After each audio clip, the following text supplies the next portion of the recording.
Our journey starts at the harbour, positioned close to the Great Pyramid Quarry. Each block is prepared for its voyage to the summit of the Giza Pyramid construction site by attaching floats. These floats, made of inflated animal skins and stomachs, are held securely in place using ropes and reed matting. Flood season arrives, and the water rises to fill the harbour and canal system. The blocks, all prepared with floats, are surrounded by water. As the height of the Nile begins to reach above them, the blocks begin to rise.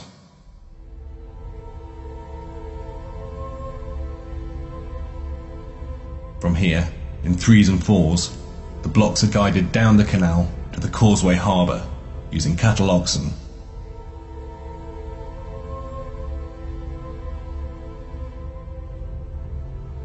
The next stage is where the benefits of Chris's unique system for raising blocks to a higher level comes into play.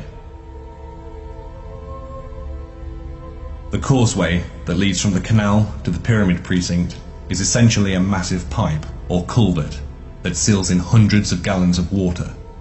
Holding the water in place are 2 locks, one located at the harbour and the second at the halfway point where the causeway changes direction.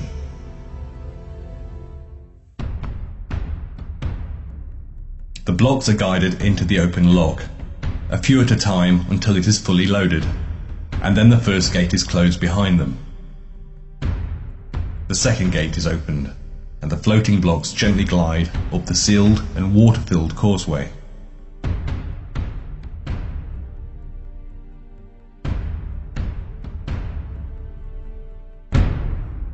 The second lock reduces the load on the lower gates from the many tons of water.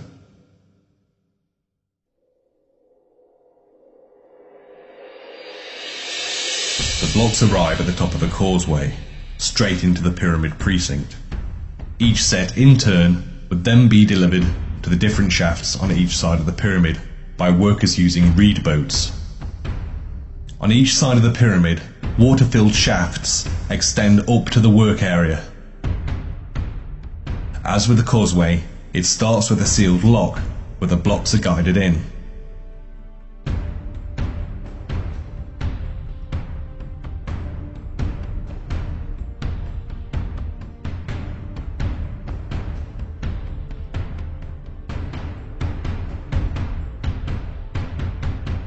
The second gate is opened.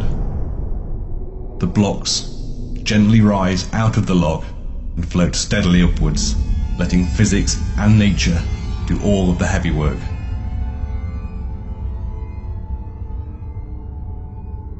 This simple process cuts out thousands of man-hours of building gigantic ramps and dragging massive and extremely heavy lumps of rock around with ropes and brute force alone.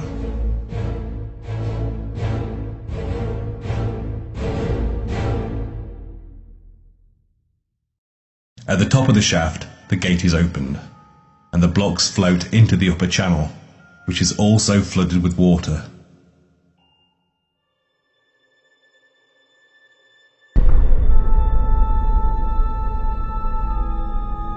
A series of watertight gates are positioned around the upper channel to allow sections to be drained as needed.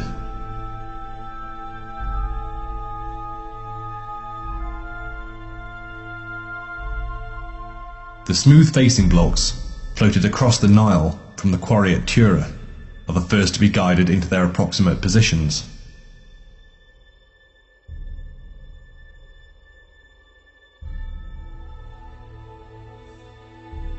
The outer gate is raised slightly, letting the small section of water drain away and the blocks sink onto the ground along with it.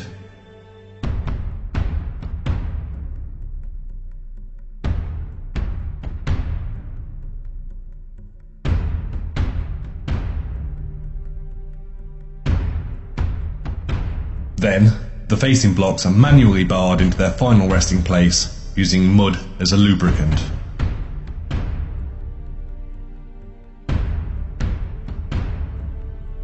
When a section of facing blocks has been completed, the channel wall is extended on top of them.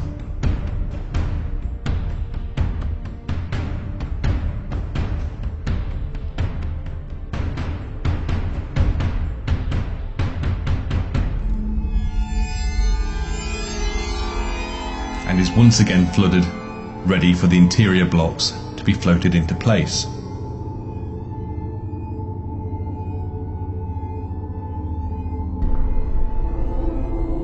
Another huge problem that the flotation theory solves is that of turning corners. In water, they can be easily guided, even in tight spaces. And they're guided into place using the water-filled channel maintained at the top of the pyramid construction site.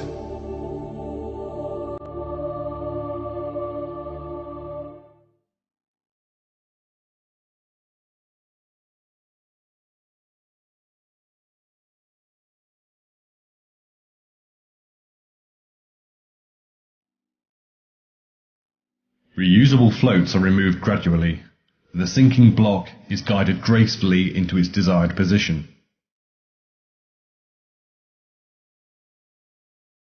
This process being repeated around the pyramid and at each level.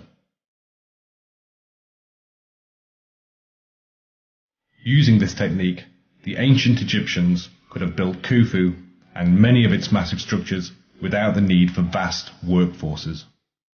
But more importantly, with relative ease, using something they had in abundance: water.